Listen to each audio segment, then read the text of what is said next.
Hey Farm Fam, it's Todd from Headwaters Homestead. Welcome back. We just got back to the farm after spending the weekend at Homesteaders of America down in Front Royal, Virginia. It was a great conference this year. It was our first time to go. We were real curious to see what the event would be like, and we were pleasantly surprised by everything we encountered.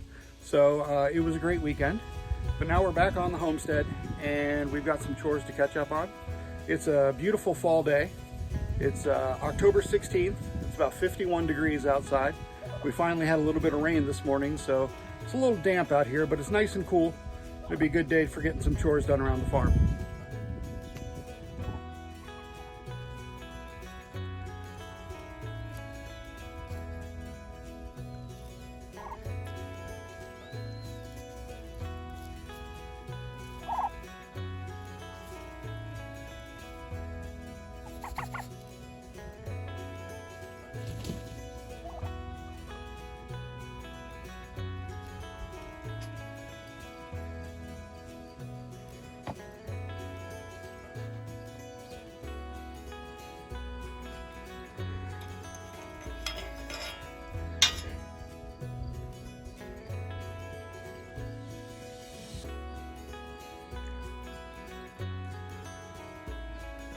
Looks like while we were gone, we had just over an inch of rain. That's about perfect. We really needed it.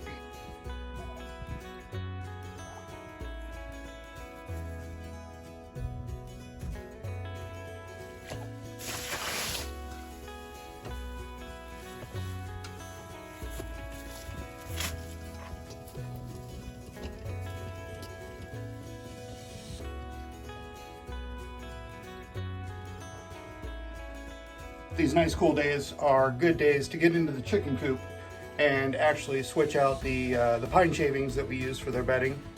We go with what Joel Salton calls the carbonaceous diaper. It's a very thick layer of wood shavings all year round. But when winter comes around, we're going to beef it up a little bit. But before I do that, I'm going to clean out everything that's in here. Come on, don't talk over me now. I'm going to clean out everything that's in here. I'm going to take it down to the bare baseboards, and I'm actually going to dump all of this out in the garden beds, the in-ground garden.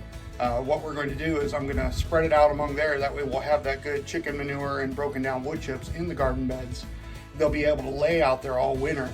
That way when we're ready to plant again next year, we'll have gotten all the benefits of the nitrogen and all the nutrients that are in those wood chips and chicken manure.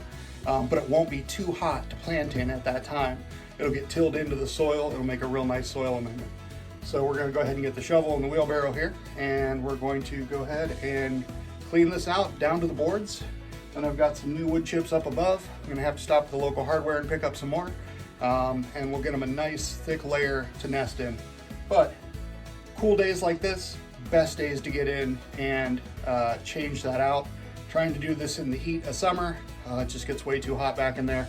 And even though this thick layer that we use does a good job of controlling the smells, once you start digging down into it, that's just not something you want to do in the heat of summer. So great fall day like today, perfect for this job. As you can see, this material is all pretty well broken down, so it is probably a little past due time for a change. Now, got a couple of the broody ladies here. You guys gonna be all right while I clean this all out? You gonna stay in here and not try to escape? Oh, got another one over there. I don't think you're broody. I think you're just thinking about laying an egg. We'll try not to disturb you too much. But we're gonna set up in here, get this all cleaned up and refreshed.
Well, go on. Go outside if you want.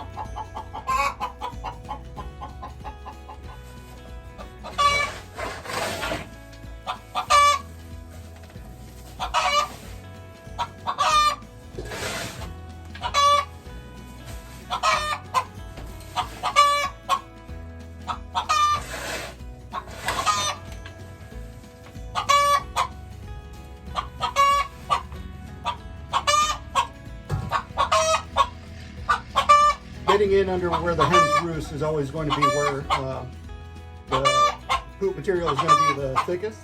So that's the one area that you want to change out more frequently. Even if you don't do a complete poop clean out, just get in and clean out under the roosting spot a couple of times throughout the year will definitely help.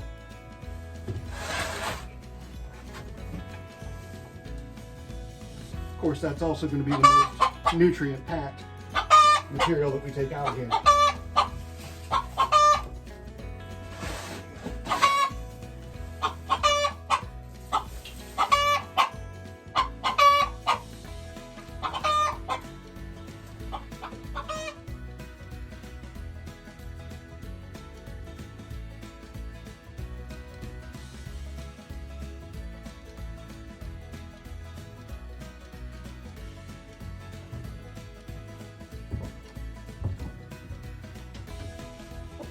Normally this whole load would go directly into the compost pile right outside the coop.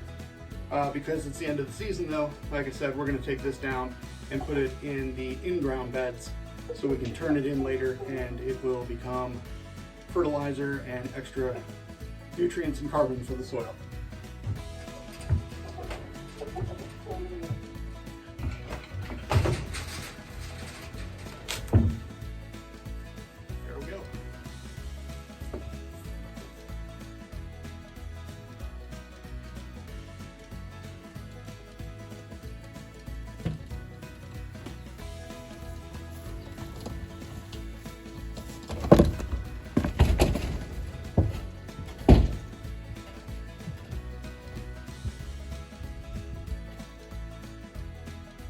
All right, 7 wheelbarrows later, and you can see that we are all cleaned out in the coop. We're down to the base floor. But all of the old litter,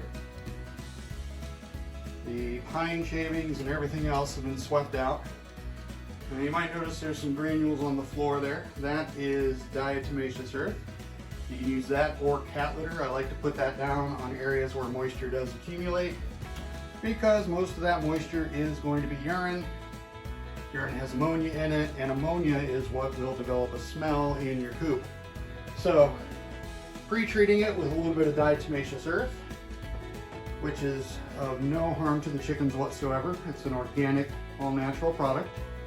I believe the one I use is called Coop Fresh, but you can pick up just about any type of diatomaceous earth from your local hardware. But that's all nice and cleared out. I'm going to rehang the feed bin, and then we're going to go ahead and spread out the new pine shavings, and this coop will be ready to go, carry us through a good part of the winter.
nice fresh litter.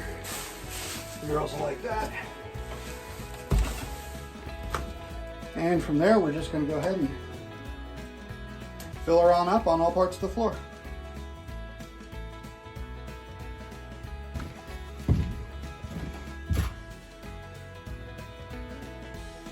And there we go. Just 4 or 5 bags later, we've got a nice absorbent layer all over the base of the coop. And it smells nice, fresh, and pine clean. Your coop should smell good. If your coop smells bad, you've got a problem. Whether that's overcrowding, just not being cleaned out frequently enough. But your coop does not need to smell like what a lot of us imagine a coop to smell. It should smell clean and fresh. It should be an inviting place for your girls to rest and relax and seek shelter. So clean it out periodically. You don't always have to take it all the way down to the base. In the wintertime a lot, I will come in here and just scrape out the areas directly under the roosting bars. I'll then refresh them. I'll also use that diatomaceous earth to sprinkle on top of the litter. That'll control that smell by mitigating the ammonia. And when the coop needs it, which is really only 2, maybe 3 times a year, I'll do a good thorough deep cleaning, taking it all the way down to the floorboards like you saw today.